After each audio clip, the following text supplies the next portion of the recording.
Hello and welcome to the Ice Guys. This is the show that takes you into the world of the National Hockey League. Every game, every day, from a betting perspective. With pro sports handicappers, Ian Cameron, Alex B. Smith, and various guests from the world of hockey and sports betting. And now, here's your host, Ian Cameron.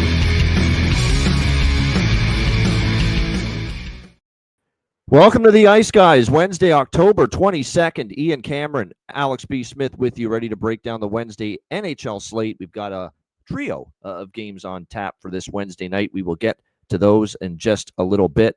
In the meantime, before we get into tonight's card, we want to look back, as we always do, on last night, and it was a busy Tuesday in NHL action. Had a bunch of interesting results. How about the Pittsburgh Penguins? 5-1 over the Vancouver Canucks last night. How about the performance from She Loves You? Yeah. Artur Shelov's. 1 goal allowed against his old team, and I told you, that's what totally got me off the Vancouver side, and I am thankful for that. And Pittsburgh gets the 5-1 win last night, even though they're coming off the road trip. But Vancouver, it wasn't the greatest of scheduling spots for them. A lot of travel. A lot of road games in a short period of time. I think it was 4th game in 6 nights for them on this road trip. And a nice win for the Pittsburgh Penguins last night as they beat the Vancouver Canucks by a score of 5-1. Sidney Crosby getting a goal. Brazeau continues his red-hot start to the year. Mantha, I mentioned that line. Malkin, Brazeau, and Mantha has actually been a shockingly very good line early in the year for the Pittsburgh Penguins, and it was once again last night. The New York Islanders with a 4-3 win over the San Jose Sharks last night. Other than San Jose not winning the game, which would have made it just an unbelievable game for me betting-wise, everything else hit. We had first period over, full game over. The Islanders now, every game still has gone over the total this season for the Islanders with their combination of an improved offense. They're scoring a few more goals, but they're also giving up a lot more goals. And apparently Patrick Waugh has seen enough of the lack of progress from his goaltending, particularly Ilya Sorokin, as he's fired his goalie coach today and replacing him with a Russian-born new goalie coach that they hope, I guess, speaking in the native tongue with a guy like Ilya Sorokin will help, get him back on track. But I watched the Islanders a lot this year. He hasn't been great, Sorokin, but that blue line's terrible right now as far as defensive play is concerned. You know what? With one exception, and that is, of course, the number 1 overall pick, the rookie, Matthew Schaefer. I'm telling you right now, you can't even debate this right now. He's already their best defenseman on this New York Islanders team. He is in just a handful of NHL games. Looks better, looks more comfortable, playing more depth on that blue line than anybody else. Romanov, Mayfield, Pelech and Polak, he's got them beat leaps and bounds. Pelech and Polak have just declined so much defensively. I think the injuries have played a big part in it. And here's this kid, Matthew Schaefer, that looks composed in his own zone, composed with the puck on his stick, making good plays, getting involved in the offense. He has a point in every game so far this year. A goal and an assist last night for the Islanders. Very impressive start to his NHL career. There's no question. He's already, unbelievably, in just less than 10 games into his NHL career, he's like already the best blue liner on that hockey team. It's really amazing to see it. And the Islanders, obviously, the beneficiary of it, and a nice win there for them last night, 4-3 over the San Jose Sharks, as the Sharks still searching for that first win of the season. Washington, a very thorough, workmanlike bounce-back effort from them after losing to Vancouver. They beat Seattle 4-1. A solid effort from Logan Thompson in net. Matt Murray getting his first start with the Seattle Kraken last night in net. So not a shock, I guess, that Seattle comes up short with Murray in net. Although when you only score 1 goal, you're not going to win. And Seattle, we mentioned this on the show yesterday, not just bad, awful last year on the second night of back-to-backs. Is that going to continue moving forward? And already owing, another loss in that back-to-back situation last night to Washington. I can't believe I'm saying this, but you could argue worst performance by a team last night. Well, there are a couple, but this is right up there as the worst. The Toronto Maple Leafs. That was terrible last night against the New Jersey Devils. And Sheldon Keefe had lost every game with the Devils to his old team, Toronto, last year. He finally gets a win over them this year. You watch that game, it was ugly. They were losing every puck battle. They looked slow. New Jersey just looked like a much faster, zipping the puck around. Toronto's heads were spinning.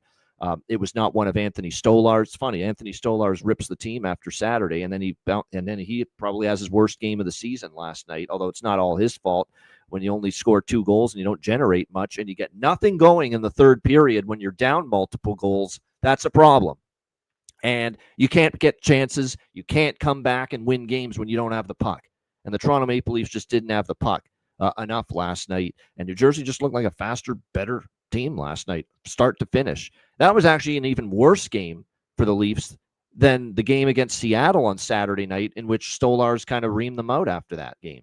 I think it was even worse for them last night against New Jersey. The top line, and Greg Berube, you can tell in the postgame's getting frustrated. They're not getting anything out of them right now. Austin Matthews, hate to say it, I couldn't find him with a telescope last night. As invisible, as non-impactful as I've ever seen him in a single game for the Toronto Maple Leafs last night. He wasn't physical. He wasn't on the puck. He barely got anything as far as chances are concerned. And the whole team, it just felt like they were a step slow and just didn't have the puck for most of that night against the New Jersey Devils. But credit to New Jersey, and great win for them. They've been rolling. The win streak continues with that 5-2 win. Edmonton with a 3-2 win in overtime against Ottawa, a much-needed win for them after a few losses in a row. They blow a 2-0 lead, a quick strike, 2 goals in the early part of the third period for Ottawa, but Edmonton ends up winning it in overtime. And look, you just can't give the Oilers an overtime power play. You just can't. There's another team that did that. You just can't give these overtime power plays up. You're just playing with fire and the chance to lose the hockey game. And sure enough, Ottawa takes a penalty. Didn't love the call, but still, it was a penalty that was given to Ottawa, and Jake Wallman wins it in overtime for the Edmonton Oilers, and they get a 3-2 road win to snap the losing streak. What an incredibly crazy, bizarre, kooky, weird finish as you'll ever see in Boston last night between the Panthers and Bruins. Florida comes out strong, gets the 2-0 lead. Boston, though, responds. Give them credit. Zacha and Lindholm equalize. E2 Kuhlman, Luostarinen gives Florida the lead back, 3-2. Morgan Geekie would have liked that if you're Alex, if it was the first goal of the game, but nevertheless, Morgan Geekie ties it with about a minute and a half left. And then just when you think Boston's going to at least get a point out of this game, force it to overtime, a crazy play involving Swayman where it's the shot, it goes off, him, and then it just ricochets off a player in front of the net, and just a crazy careen into the net with that puck to give Florida just a bonkers game-winning goal in the final minute, 4-3 over the Boston Bruins. Just a crazy bounce of the puck there, and one of the weirdest goals you'll see as Florida gets the 4-3 win there in that game. And look, I thought they had a really good first period. I thought Boston actually played pretty good, if not slightly more chances in the latter 2 periods. But for Florida, with the struggles on this road trip, they needed that win in a pretty big way, and they were able to get it 4-3 over Boston last night.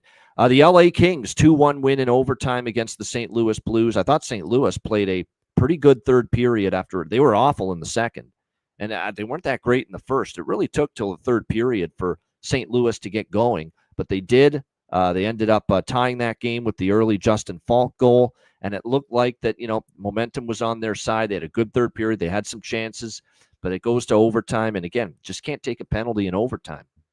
It doesn't matter who you play. You put yourself in a spot where, you're going to maybe have a chance to lose the game. That's exactly what happened. Buchnevich goes off for hooking, and sure enough, Adrian Kempe, who was terrific last night for the LA Kings. I mean, Kings fans are screaming to Ken Holland on Twitter, sign this guy. What are you waiting for?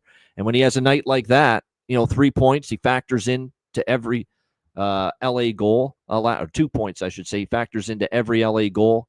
Gets the assist on the Laferriere goal, gets the overtime winner on the power play, and certainly a nice 3-2-1 win, much needed for the LA Kings with the way things have been going. And as much as I love this St. Louis Blues team, they've definitely had their ups and downs and peaks and valleys here early in the season. There's been moments they've looked just awesome, and there's been moments where it's looked pretty rough for St. Louis. So I know Jim Montgomery's looking for a little bit more consistency with them. We saw Anaheim beat Nashville 5-2, best bet winner. Ducks plus 120. I didn't have to worry about it in the end. Lukas Dostal did get the start for Anaheim. He was very solid in net. And this Anaheim team, man, they can score and they can put the puck in the net. And Nashville found that out. Nice win, nice bounce back after a tough loss in the Windy City the other night against Chicago. The Ducks bounced back with a nice 5-2 win over the Nashville Predators. And then the last couple of games, this is the other team that just threw up a dud last night, the Dallas Stars. 5-1 loss to the Columbus Blue Jackets, down 2-0 after the first period, outshot 14-5 in that first period. Much better second, and they cut the deficit to 2-1. But they couldn't get that tie goal. Got to give Elvis credit. Merzlikins was very solid when he had the chances. He made some good saves, better performance from him. And then it's almost like it took wind out of their sails. That Dallas had a good period and couldn't get that game tied. And then, of course, Columbus really regains the momentum in the third, and Dallas had a really awful third period. Columbus 3-1, and there was not really that big push in the third period from the Stars. They only had 5 shots on goal in that third period, even down multiple goals. But give Columbus credit. That is a phenomenal road win for them, 5-1 against the Dallas Stars, who don't look now, but they've lost 3 in a row. And what a nice win for Utah. Gutsy win in the ESPN doubleheader finale, 4-3 in overtime. The one thing I was worried about during this Utah win streak was you beat a bunch of bad teams and a bunch of struggling teams. Now you get a chance to play a really good Colorado team. How would you handle it? Litmus test. They handled it quite well. Vejmelka gave them a chance, kept that game tied. And then Dylan Guenther, get used to this. He's now had 12 game-winning goals the last 2 seasons combined, and he gets the overtime winner on a great feed from Logan Cooley, and they beat Colorado in overtime. And suddenly, the Utah Mammoth are putting some things together on a nice little win streak here on this homestand at the Delta Center. Alex, your thoughts on Tuesday? Yeah, it's interesting when you look at Utah, Anaheim, St. Louis, 3 teams that played Chicago and lost, but completely different results afterward. Utah now on a 4-game win streak, like you said, played very well. Dylan Guenther, another overtime winner. If you're betting draws with Utah, that's the guy to go to for the OT winners, no question. Then you look at Anaheim. Fantastic game. That was a spot I should have done like we did the day before when we both had the same best bet, because that was a good spot with Anaheim. I didn't care who was in goal for the Ducks, if it was Mrazek or Dostal, but the fact that it was Dostal, liked that spot even better at plus money. That was just insane to be laying a price with Nashville. Anaheim, like I said, just was able to shut them down, use their speed, and play, once again, solid defense. That's what's impressive about Anaheim. They're getting the goals, they're getting the offense, but Q is getting them to play solid defense like he does with all of his teams. And that was a great game, a fun game to watch, actually. Really, that was the game I watched the most. And then there's Columbus and Dallas, which that game was just a mess. Thankfully, the live betting helped me with that. The first period over, cashing, full game over on a 5.5 cashing. But Dallas, I don't understand why they get so frustrated with themselves when they get, they have a period where they don't score. Like I said, they get stymied by a couple of chances, and they just kind of just lock up and shell up. Way too much talent on that team for them to just kind of disappear in periods and in moments during games, and that's exactly what they did in the second and third period. That was awful to see as somebody who had Dallas team total. And then St. Louis, I kind of skipped them in between there, but St. Louis and LA, it was a fun game to watch back and forth. A little frustrating because I did have St. Louis in regulation, but grabbed a couple of bets in game, just couldn't cash. Like you said, when you take penalties in overtime, that's just an absolute mess. Penalties ruined St. Louis's night. They ruined Ottawa's night as well. That's how Edmonton got that chance. They already had momentum on their side, but to draw that 4-on-3, it came really close to cashing a live in-game goal winner with Leon Draisaitl. He had 2 point-blank chances, but eventually it was Wallman that ended up getting that winner. So that's a market that we started looking at too. And like I said, the live betting was good last night, kind of getting ready and fine-tuned, of course, for next Tuesday when we'll be live betting here during the Frozen Frenzy. And it's coming 6 days away, our first live betcast of the season for the NHL Frozen Frenzy, starting at 6 p.m. Eastern. We cannot wait for that first live betcast of the season, and it will be a free betcast to everybody. This will be open to everyone to join us next Tuesday night. So we're very much looking forward to that for sure. All right, let's get into the Wednesday NHL card. We will start with Minnesota and the red-hot New Jersey Devils. The Devils minus 140 home favorites, 5.5 the total here in this game. When you look at this matchup, New Jersey's rolling, not an easy team to step in front of. It's been a terrific stretch of hockey for them. And it's not just the win streak and the way they're playing and the way Jack Hughes is he's taking over and dominating games. And there's people that were saying on some of the broadcasts last night, I don't know if it was the Devils broadcast or if it was the TSN Leaf broadcast, but people were saying he's making a case for being the best American forward, at least right now. I'm not saying overall, but right now with the way he's playing since, now that he's healthy and the way he started this season. I mean, Jack Hughes just dominated that game last night for the New Jersey Devils. They've now won 5 in a row. And like I said, you've got to like that they've won 5 in a row against, I would say, every team's at the very least a decent to good team. Like, what's the weakest opponent of the 5 wins in a row? Columbus, maybe? And their other wins were Tampa, Florida, Edmonton, and Toronto. That's a nice little group of 5 teams that you've beaten now 5 games in a row. That being said, this is a bit of a dubious spot here for the New Jersey Devils. It's a back-to-back after a big win last night in Toronto. Probably get home late.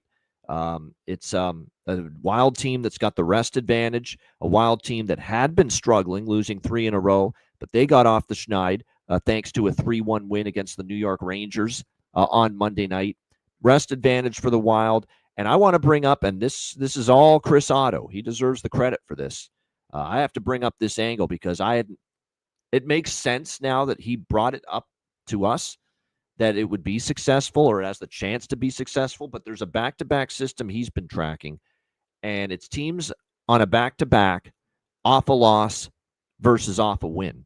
So when teams are playing on a back-to-back, how do they fare off a loss? How do they fare off a win? Here tonight we have New Jersey on a back-to-back off a win.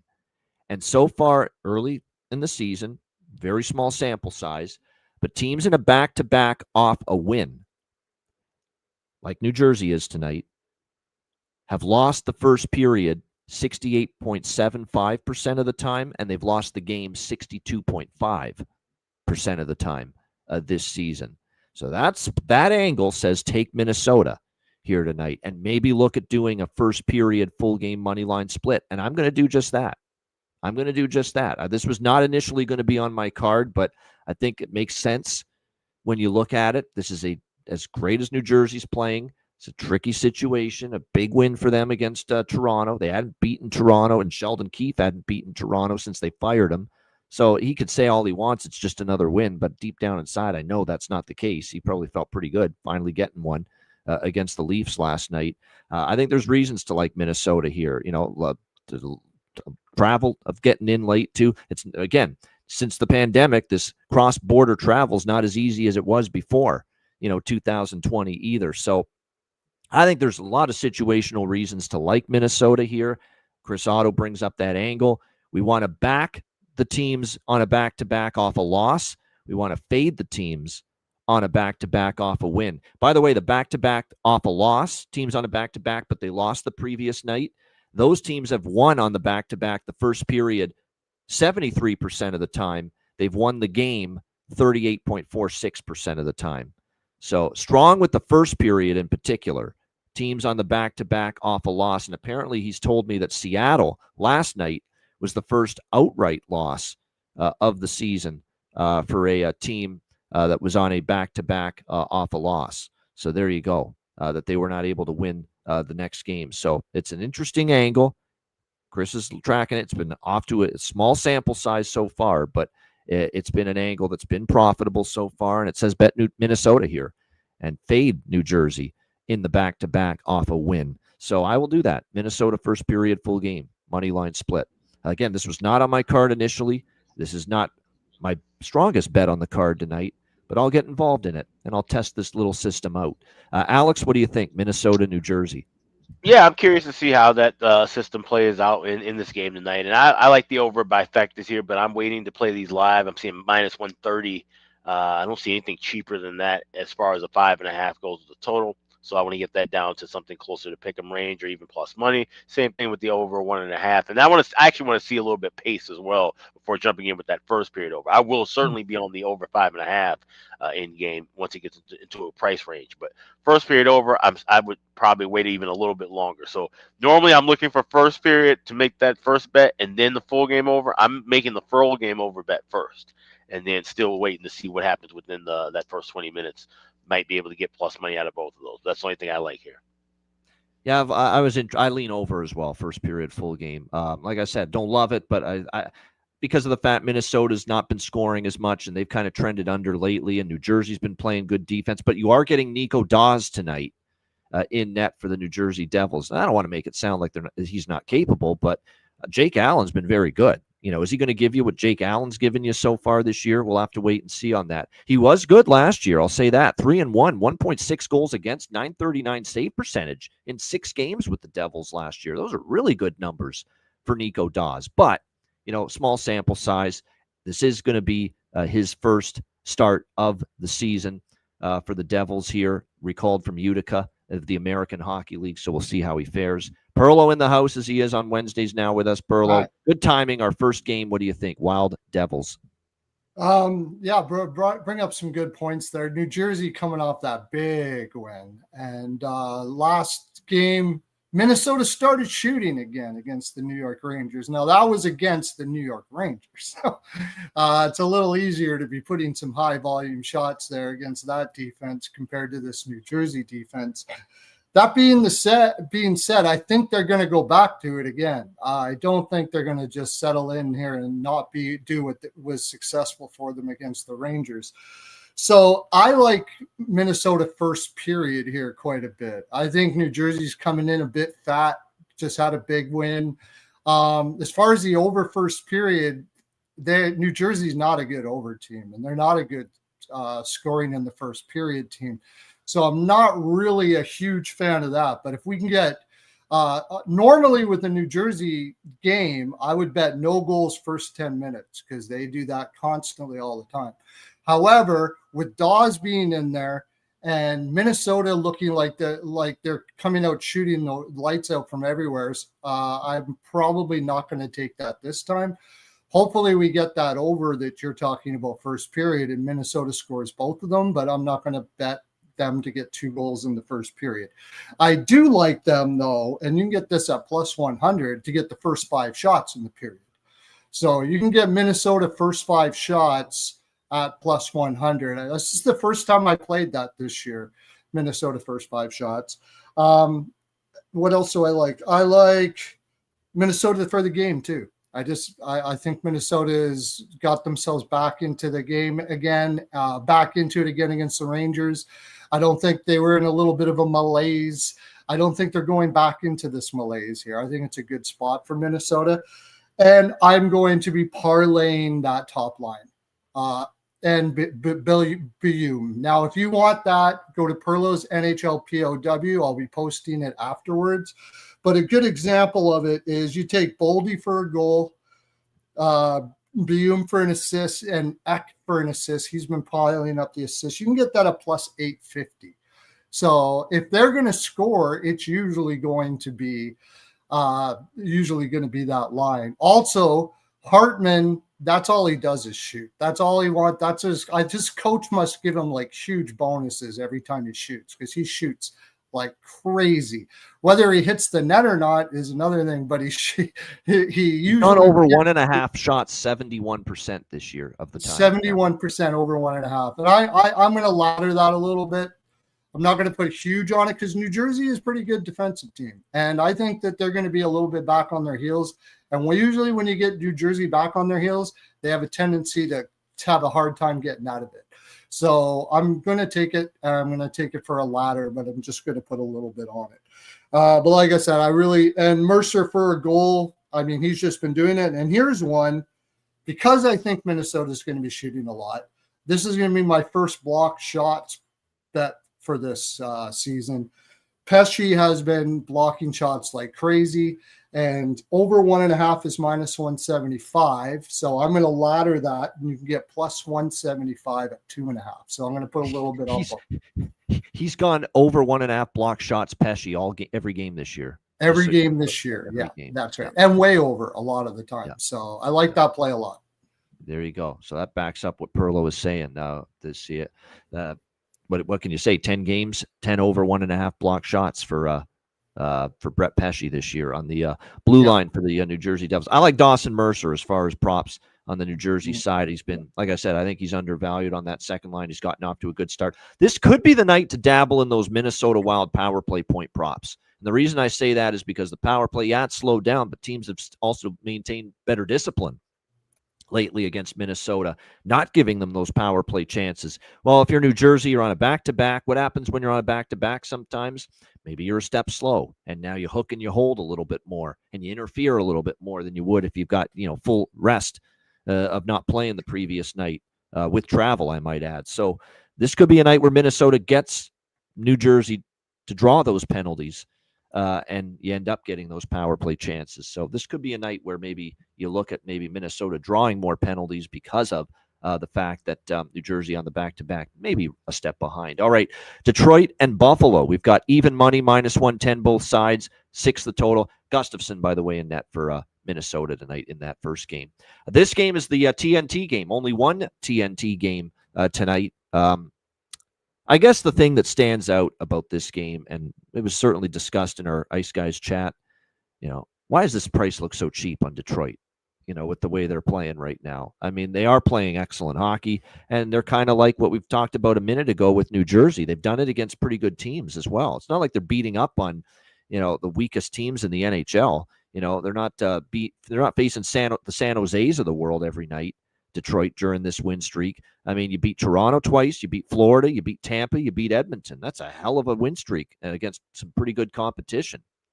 Now here they are against Buffalo, who have actually won their last 2 home games versus Ottawa and Florida before losing to Montreal on the road the other night, 4-2. So it just makes you wonder here. It looks tantalizingly cheap on the Detroit Red Wings to take them -110. Now, there is a goaltending note here for Buffalo. I'm actually shocked by this. And, Lindy Ruff's had a great coaching career. I'm wondering what the hell he's doing here. Alex Lyon has played good, really good. He's given you chances to win most nights. We saw what happened on Saturday, home against Florida, with an axe to grind against an old team, and he was phenomenal. You've got a chance with him to face another former team here, the Detroit Red Wings, the team he was just with last year, and you don't give him the net? You don't give him the net in this spot? What's up with that? Lindy, what are you doing here, man? Now, this is not a slight on Colton Ellis. Maybe Colton Ellis, who's going to make his first start here for the Buffalo Sabres tonight, is going to roll in there and have a hell of a game. Maybe he's going to do a Devin Cooley on us when we don't expect it, like Devin Cooley did against Utah, last week. That's the only reason that game was competitive. Yeah, I get it. I know they don't want to burn out. You got other games, Jonathan, to rest Lyon. This is against his old team here. We saw him, step up and want to beat, the competitive juices flow when you're facing your old team for the first time. It is what it is. I think this should have been a Lion start for Buffalo, and I worry that they rue the fact that they start Ellis. Now, maybe Ellis is going to go in there and play well, and if he does, it's water under the bridge. It's no big deal if they win this game tonight. But if they lose this game tonight, it's going to open the door to all kinds of second guessing here. Why is Lyon not playing against his old team, the team he was most recently with, the Detroit Red Wings? That's the question. We know Buffalo, they're still got some injuries, obviously. It's the same guys that have been out: Greenway, Danforth, Bryson, Josh Norris, of course, on IR. Patrick Kane is out tonight, by the way, for the Detroit Red Wings. Make note of that. So he is out. So there'll probably be a little juggling here for Todd McClellan as far as the goaltending or as far as the forward group in the top 6 is concerned going into this matchup tonight. You look at the line combos right now. It looks like we've got Larkin, Raymond, Finney, top line, DeBrincat, Casper, Brandsig, Nygaard on the second line, Berggren, Comfer, Appleton down to the third line. Make note of that. We've been betting props with him lately. Rasmussen, Kopp, JVR on the fourth line. So that looks to be the lineup tonight for the Detroit Red Wings. Buffalo, it looks like status quo. Benson, Kulik, Thompson, Doan, McLeod, Tuck going to be your top 6 for them here tonight in this game. Like I said, Colton Ellis, we'll see how he fares. John Gibson confirmed in net. Gibson struggled against Montreal, but was much, much better the last time we saw him in net for the Detroit Red Wings. It was a nice bounce back for him. I know that was not the performance he would have wanted, obviously, in his Red Wing debut against Montreal, that first game of the season, but a much better performance from Gibson the last 2 times he's been in net against Edmonton, Toronto. 2 goals allowed against the Oilers, 1 goal allowed against Tampa in a pair of victories. Colton Ellis, will give you the numbers here for Colton Ellis. His NHL debut, he's bounced around the minors for a few years. He's 25 years old, 2.63 goals against average, 922 save percentage in 42 games last year with Springfield in the American Hockey League. Like I said, Red Wings have been scoring 3.8 goals per game during this run of theirs. So good challenge here for Colton Ellis in his NHL debut. I'm still on Detroit here. The price is cheap. If I lose, so be it. I feel that way about the two remaining games on the card. I'm on the side that looks like the obvious bet, the obvious side in both of these games. And, there's going to be people that talk themselves into Buffalo and talk them into the other team, I'll say it, Calgary, in the second game because it seems cheap on the superior teams right now. But I'm going to take Detroit here, -110. They're playing well. They've actually won against Buffalo, 3 in a row as well. So, yeah, Red Wings for me, -110 in this one. I think it's cheap. Alex, what do you think here? Red Wings, Sabres. Yeah, I'm just going off of my numbers. And my numbers indicate that Colton Ellis is 35 cents worse than UPL, who's the best goalie in Buffalo. 15 cents worse than Alex Lyon, his current counterpart right now, his current mate right now. You add that with John Gibson starting in the goal, and this is a pick'em line. This is Detroit all day long. Like I said, Detroit's in good form, and I just don't trust Ellis. Ellis is a guy, like I said, whose numbers, it wouldn't matter this spot if Detroit was on a streak. And I get what people want to try and fade the streak, but I just don't think this is a spot where, like I said, Ellis should be getting the start. If this was a Lions start, I'd probably stay away and bet this game live. But I'm taking a shot here at pick and price with Detroit against Buffalo.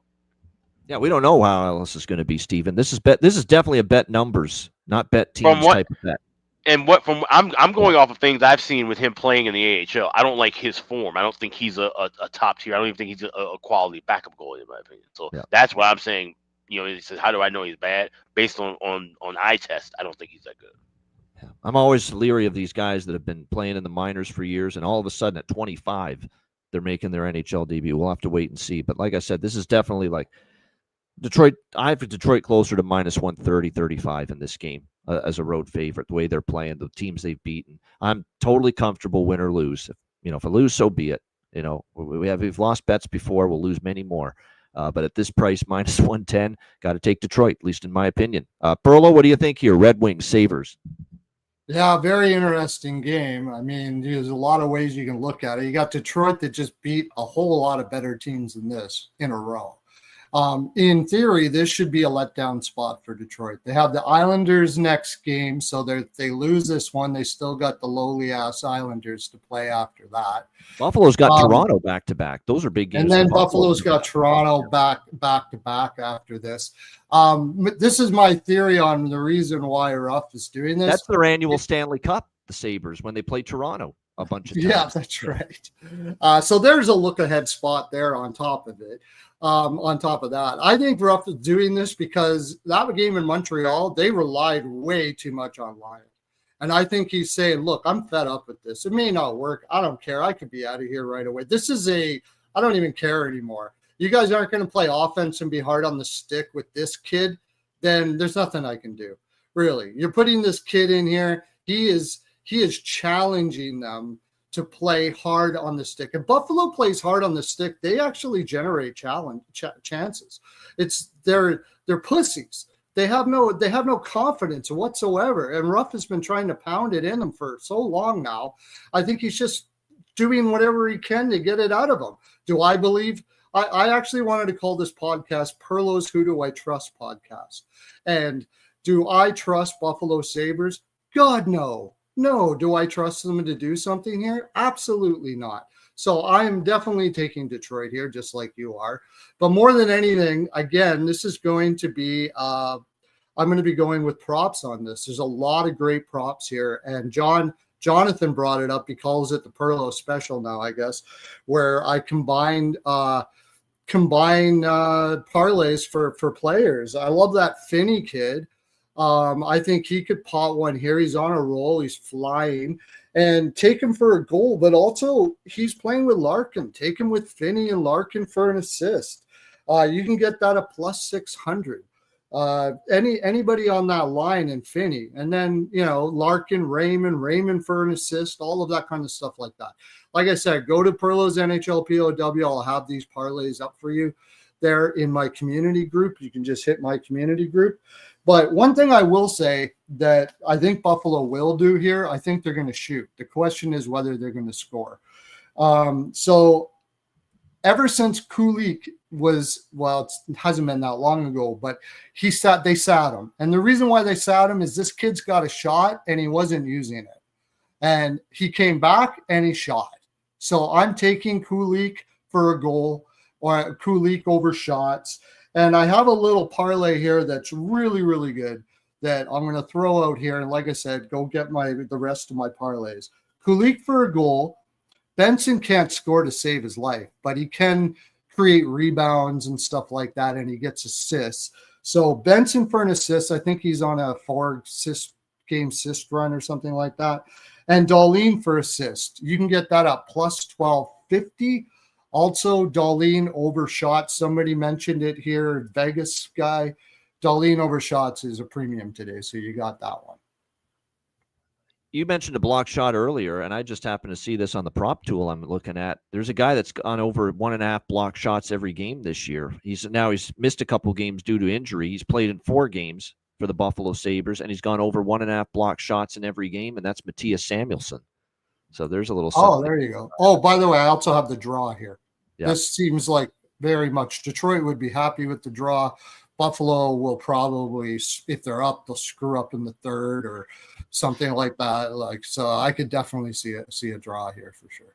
There's a lot of I like Larkin to score. He's got 2 games in a row with a goal. I like Juraj Kulich at plus 350 in Larkin that range. Shots, he scored in the last game. I'm with you on Emmett Finney. He finally got his first goal of the season. I've been waiting for Emmett Finney to produce on that top line where he's been all season with Dylan Larkin, and it finally happened. And Lucas Raymond back there as well. So Emmett Finney. I forgot to mention Doan.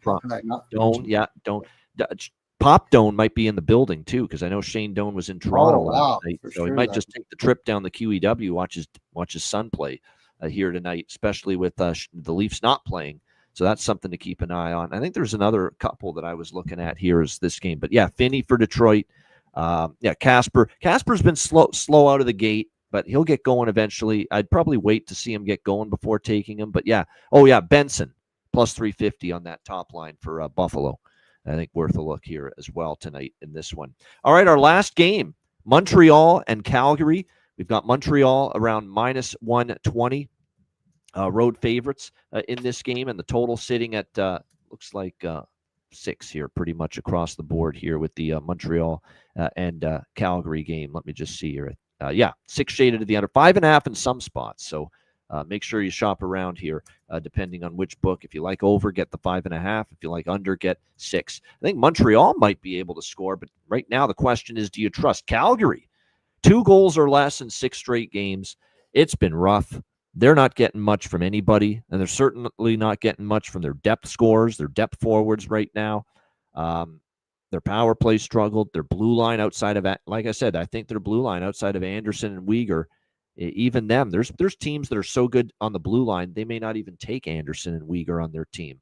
And those are the only 2 defensemen I'd even consider having on my hockey team right now that this Calgary Flames team has. And everyone's quick to blame, Dustin Wolf for struggles. And Dustin Wolf has to play better, but I think a lot of it is that, Dustin Wolf's having a real tough time right now at this point in time.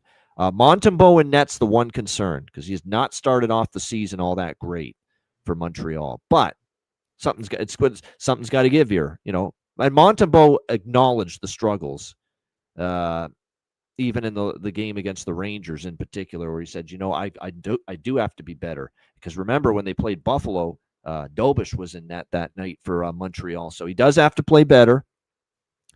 But again, Calgary they're not finding the back of the net right now. This might be an opportunity. Is it Dobish confirmed? Let me just see here, Jonathan. You're right. Some people are saying. That's what I was just about to say. Goalie Post has Dobish confirmed. Oh wow! But I'm seeing other people saying stuff. So I was just about to go in the chat and say who's got what. He's the better goalie, man. He's the better goalie right now. Like Montembeault was not great in the preseason. He hasn't been great to start the regular season. But now it is a back-to-back for Montreal, so I think we'll see Montembeault tomorrow night when they're in Edmonton against the Oilers. So it is Jakob Dobisch here going to get the start. So I like Montreal even more now, and I like them anyway. I bet them already minus 120. I just think it's fade Calgary until they prove to me they can win a hockey game. Fade Calgary until they prove to me they can score goals. And right now they can't do either. They can't win a hockey game. They can't score goals. And if you can't score goals, you usually can't win a hockey game. So it goes part and parcel. So I like Montreal here, minus 120. Starting a road trip, there should be some focus here for the Habs to get off to a good start. Now, Calgary's played Montreal well the last 2 years, so a little mild concern there that the Flames have played the Habs well, won 4 meetings the last 2 years over Montreal. It's a different season, though, different team, best Montreal team during that time. Calgary just can't get out of their own way, and the price is still cheap enough, in my opinion, to go against Calgary. So Montreal for me, minus 120. Alex, what do you think here? Canadiens, Flames. Oh, Jakob Dobisch confirmed in net, so we're going right back to the well with Calgary to get the first goal in the first period, plus 130. Like I said, this team has struggled to score, but I think they will be able to get a goal against Dobisch like a lot of other teams have early on in the contest. I'm also going with first period over. You can get that minus $1.20. Of course, you can always wait for that live as well. And both teams to score in the first period, plus 164. I did take a small sprinkle with a draw here at plus 330. I'm going with Zach Bolduc to get the overtime winner at 100-1. So those are smaller plays on that, but I like the first period looks more. First period over, first period both teams to score, and Calgary to get the first goal on Dobisch. I noticed that about Bolduc, and Bolduc's a guy that's cooled off after a red-hot start to the season for Montreal, but he has a history of scoring and producing against Calgary. Now, these were all games when he was with St. Louis, obviously, but he does have a track record of scoring against Calgary. Maybe first goal and OT goal. I'm back on the Bolduc Express as far as a goal prop tonight. There's a bunch of other. I like Slavkovsky. He's started to heat up with goals now in back-to-back games. And I'm going to go back to someone on Montreal that Alex has used as bargain bin and recommended before, Oliver Kapanen, who continues to make inroads offensively for Montreal in that third line spot, and very dangerous shorthanded as well. So Oliver Kapanen, could be upwards of plus 500 for him to score a goal tonight. I think worth a look as well. Perlo, what do you think here? Montreal, Calgary. Well, I was actually, like you said, it's such a Calgary spot, but I can't trust Calgary at all. This is so much of a Calgary spot. But since I was going to see if because Alex's first period over is just freaking awesome. Sometimes I just got to rely on you guys here, what you're really good at. And if you like the first period over and both teams to score, so do I. So that being said, I think Montreal is going to be a little bit I think they're going to be a little bit of taken aback. I do think Calgary is going to come out hard here. So I'm going to take that one. I do agree with. I'm going to take that one step further and go exact score 1-1 first period, because I don't think there's going to be a lot of goals in this one. But if there was ever an exact score 1-1, this is probably it. I didn't have that on my card, so I don't know how I'm going to have it on my card after. But since he wanted to go, Alex wanted to go with the first goal with Dobisch, I'm going to go with that. Thank you for that, especially if we hit it. I am with you on Kapanen. I love this kid. And I think this is a game where this kid even steps up more than usual. Calgary's going to have to focus on that top line quite a bit. I think he's going to be open here for for even more than usual. So I do like Kapanen at plus 500. And I got a really good one because Demidov, he's been assisting on everything Kapanen has done. So I'm going to take Kapanen for a goal and Demidov for an assist. And I'm taking both of them individually because Demidov for an assist is plus 220. That's pretty awesome. And that is plus 1,050 for that. So I'm taking that. As far as the game is concerned, since you brought it up that way, I'm going to take Montreal, but I'm also going to wait. And as soon as Calgary scores, we're going to be all over Montreal to win, right? So I'll do that as a live bet as soon as Calgary scores, because they're going to score the first goal. Then I'm going to take Montreal to win. But it is a bad spot for Montreal here. However, they're just a way better team. This Calgary team, and the price is playable. That's why I'm on Montreal. Montreal's minus 150. Forget about it. But minus 120, count me in. Yeah, I think they've just got enough young legs that this Calgary team won't be able to keep up over the whole game. And like you saw in Buffalo too. Like they look so confident against that Buffalo team. Calgary, this is a team that knows they are rebuilding. They know it. They look like it. They're acting like it. And somebody mentioned Anderson over Shots. I've mentioned it before. Anderson over Shots is an all-year play. You take him. But unfortunately, he got 6 last time, and he's minus 160 today. So I'm not really a big fan of that. You can parlay that.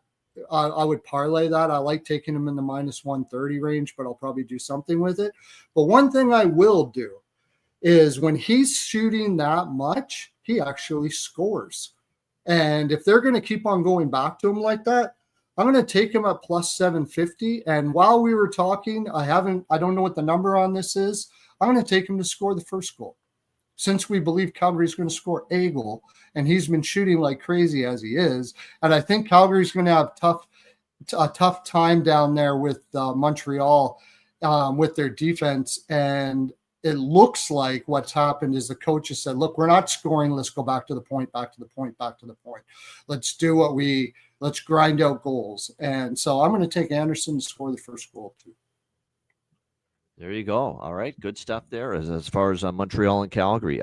Very interesting. This Dobish giving up the first goal has been pretty damn strong. It did not come through, though, against Buffalo. And he has been playing well. And makes me think, are we going to see slowly this little trend of his start to die out and peter out with him giving up the first goal of the game? We'll have to wait and see, because I think he's playing better right now than he did even last year. So, and again, you're talking about a Calgary team that can't put a puck in the ocean right now. So, like I said, something's got to give there as far as that's concerned. All right, great stuff. Shout out to everyone in the chat, 412 live viewers. Hit the like button. We appreciate it very much.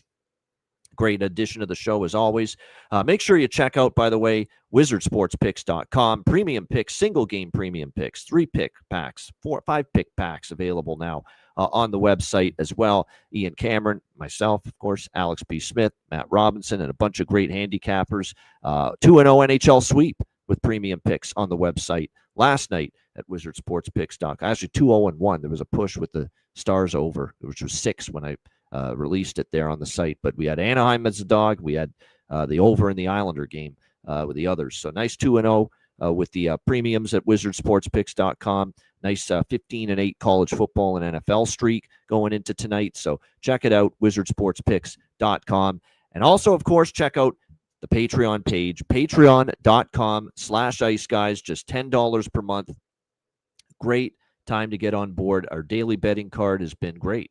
You know, we had a bargain bin special winner from me last night with Emil Heineman of the New York Islanders at plus 425. So it was great to see that. The bargain bin specials get posted there each day, along with all the sides, all the totals, player props as well. The daily betting card in the NHL posted each and every day on the Patreon page. Plus, you get goalie charts, totals charts, bonus content, exclusive live betcasts coming your way later in the season. Our first exclusive members-only, Patreon members-only betcast will be in November, date to be determined. So make sure you stay tuned for that. Make sure you get on board. The response has been awesome, because your $10 per month that you spend on the Patreon page helps keep us going long term and helps support the show and keep us delivering this great show for you 7 days a week, all season long. So make sure you get on board. $10 per month, patreon.com/iceguys.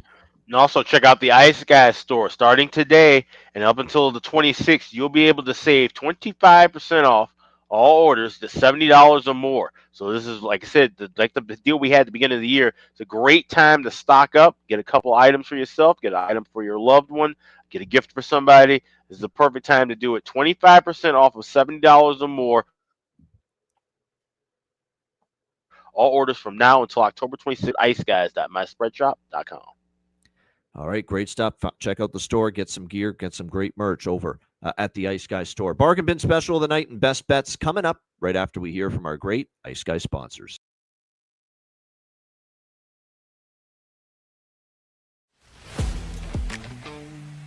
Wizard Sports Picks, featuring the finest handicappers in the universe. Sharp insights, trusted picks, and relentless results. We strive to help you become consistent winners. This is Wizard Sports Picks.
kings and queens shop. Thanks to all our sponsors, including Royal Cannabis. Check it out, royalcannabisshop.com. 20% off with promo code ICEGUYS. All right, bargain bin special of the night. The confidence is starting to flow through the veins again for yours truly with bargain bin special. We got a couple winners now over the last few days. Connor Brown got us off the schneid on Saturday for New Jersey, and then last night we cashed with Emil Heineman for the New York Islanders at plus 425. See if we can deliver another bargain bin special hit for you on this Wednesday. Alex, we'll start with you. What do you like bargain bin special? Yeah, let's head out to New Jersey. We got the Minnesota Wild taking on the Devils. Guy coming back into the lineup, heading into the second line. We've cashed with him multiple times before. It's Marco Rossi. You get him anytime goal scorer plus 400 at FanDuel. That would be my bargain bin special for tonight. Marco Rossi, anytime goal scorer for the Minnesota Wild at plus 400. All right, Marco Rossi, Minnesota, plus 400 for Alex. Perlo, bargain bin special. I did not know that Rossi was back in the lineup today. So if he's back in the lineup, you're really going to want to go check me out at Perlo's NHL POW on Twitter and catch my parlays. But before I do, I said this was the Who Do I Trust podcast. I'll tell you who I trust is these guys right here.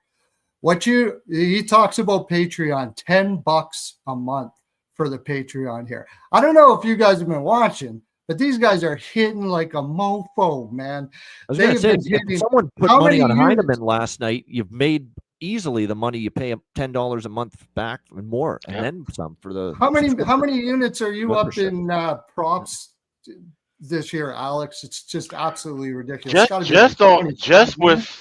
Just with Frank Nazar alone, we're near 30 units. Yeah, just on Nazar alone. Yeah. Just for that, $10 a month. Best NHL podcast in North America. $10 a month. These guys, they've got like 6,500 followers or something like that right now, which is like ridiculously low. It shouldn't even be that low. No, there should be at least 1,000 people paying for that. And that doesn't even get into the fact that we've got a live stream coming up, and the money I made off a live stream back just basically tailing these guys, unbelievable live bettors. Just that alone is worth $10. If you're not paying $10 a month, if you can't afford $10 a month for this, first of all, you shouldn't be betting. Shouldn't be betting nothing if you can't afford $10. So get your ass over to Patreon, pay up to $10. Even if you don't do anything on it, the money you're making, the entertainment value, these guys work their ass off. It's why I'm on the show. I love these guys. Hit it. And then when you're done that, you can go over to Perlo's NHL POW. You can scoop me a good promo work, Perlo. Bravo. Yeah. But first do that. I wouldn't even be here if it wasn't for these guys. These guys taught me everything there was about capping. I started 5 years ago, didn't know anything about it. I watched these guys. I studied these guys. It's why I'm doing what I'm doing. All right. Okay. So I'll give you my bargain bin. Last time I was on, we swept the best bet, and we're going to try to do that here. You guys have been doing it like crazy. I'm going to go with Kapanen. I just love the way that guy's flowing. I don't think Calgary has too much to stop him, so I'm going to go with Kapanen at plus 500. And I'm going to I always give two because I don't get on very often. I'm going to take Doan anytime goal and Dahlin assist at plus 450, I think that is. I'm going to do that as well. All right, there we go. Good stuff with Perlo with the bargain bin special. I got two tonight in the bargain bin special of the night. Even though it's a small 3-game card, I'm going with two here tonight. I'm going with Emmett Finney for Detroit, plus 410. He got off the schneid last game. Still playing on the top line. The price is still awesome. Emmett Finney, Detroit Red Wings, plus 410. And the other one, we're going to see if I can hit one with someone that Alex has used before. Oliver Kapanen for the Montreal Canadiens, plus 500. So a couple good prices there tonight. Emmett Finney for Detroit, plus 410. And Oliver Kapanen for Montreal, plus 500. For sure. Yeah, I like that price. So a couple good prices there. We will rock with those for bargain bin special of the night. All right, best bets for this Wednesday card. Alex, what do you like for best bet? Yeah. Oh, sorry, that's not Alex. So I'm liking this trend to get back onto the wagon, and that's the trend of Jakob Dovish giving up the first goal of the game. So give me the Calgary Flames, first goal in the first period, plus 130 at FanDuel. That'll be my best bet tonight. Oh, wow.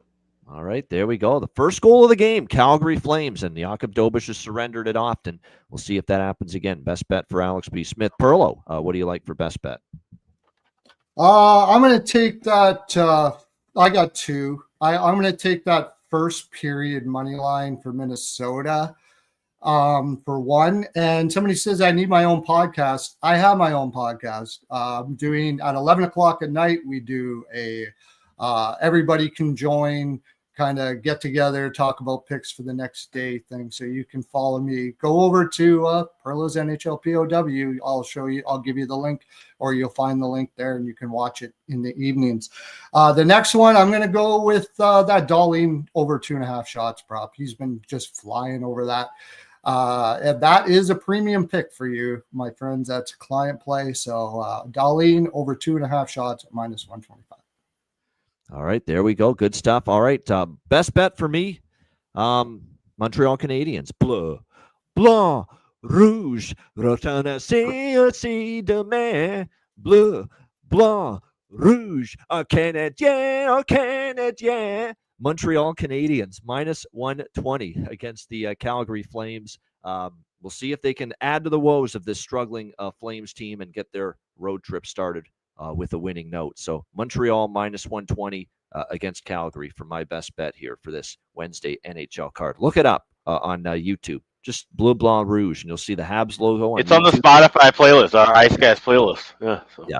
Yeah. It's like the it's a long time theme song of the Canadiens, en français. So there you go. Great song, great tune, and they are playing well. So I'm sure they're singing it loud and proud. Just before we wrap up and say goodbye, as we always do, our standard outro, couple programming notes. We will be doing the show 1 hour earlier tomorrow. We got an appointment conflict for yours truly, so we will be on tomorrow at 1 p.m. Eastern, noon Central. Okay, 1 hour earlier tomorrow with the Thursday edition of the Ice Guys show with me and Alex. We will have our regular show Friday, 2 p.m. Eastern. Matt Robinson will be back in the house on Friday with us. Saturday, likely with Ryan Robinson at noon Eastern as usual. Sunday, noon Eastern as usual. Probably no show Monday. At least we were planning on it. No show. Yeah, no show on Monday. We can make that official though. Yeah, there was no something show on that Monday. may have caused us to have a show Monday, but not anymore. Yeah. The two games on Monday we will be talking about on Sunday. So we're taking Monday off to get ourselves ready for the Betcast day on Tuesday, which that will be starting 30 minutes earlier. Yeah. So just to keep it all straight, here's what you need to know. 1 p.m. Eastern tomorrow. Regular day, regular time, Friday, Saturday, Sunday. Sunday, we will do the Monday games on the Sunday show. No show on Monday. Tuesday, 1:30 p.m. Eastern start time on Tuesday. And then our first live betcast of the season, 6 p.m. Eastern, Tuesday night for the NHL Frozen Frenzy. Got all that? Good. All right, a reminder, the Ice Guys is live 7 days a week, Tuesday to Friday, 2 p.m. Eastern, Monday with a delayed start, Saturday, Sunday, noon Eastern. If you can't watch the show live, download the Ice Guys podcast in audio form on all major podcast platforms, Google Podcasts, Apple Podcasts, Spotify, Stitcher, iHeartRadio, Amazon Music, and more. Download the Ice Guys podcast when you can't watch the show live.